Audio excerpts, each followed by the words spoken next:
Il vaut mieux parler du client ambassadeur au lieu de client roi. Le cadre spécialisé au lieu du cadre multitalent.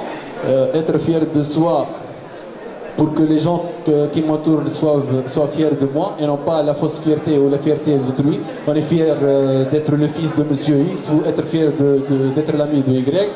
Le cas où la situation est pire, pas plus pire que le Japon après le Hiroshima.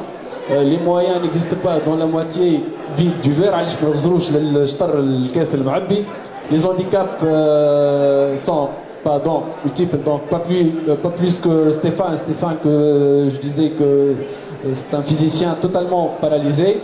L'héritage est suffisant et la confirmation de soi non, donc la confirmation est plus intéressante. Le diplôme ne sert à rien. Imaginez une société sans diplôme. Alors, sois conscient de neuf. L'avenir est le fruit de la décision d'aujourd'hui. L'expérience, c'est le cumul d'une série d'échecs. La minimisation des procédures augmente la concrétisation des projets. La recherche scientifique est le locomotive du développement et du progrès. La communication verbale, c'est très intéressant ça. La communication verbale ne représente que 7% de l'information. Lorsque vous voulez transmettre un message à quelqu'un, ce qui est dit ne représente que 7%.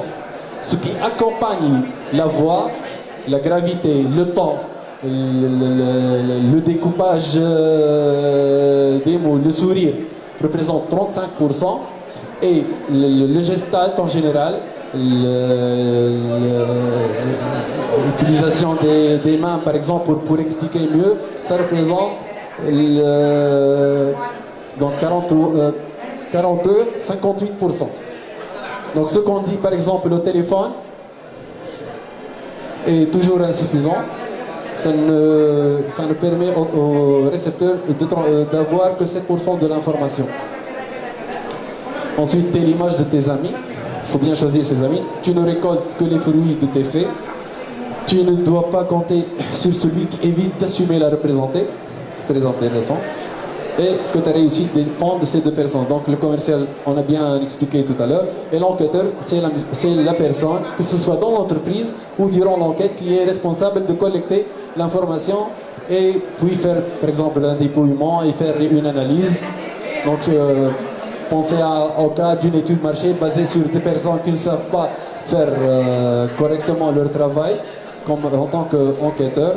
Et puis vous avez collecté une série d'informations ou de données qui est incorrecte, vous faites un dépouillement, une analyse, des centaines de dinars sont dépensés pour avoir enfin une analyse de ces données-là et un rapport final sur des données erronées.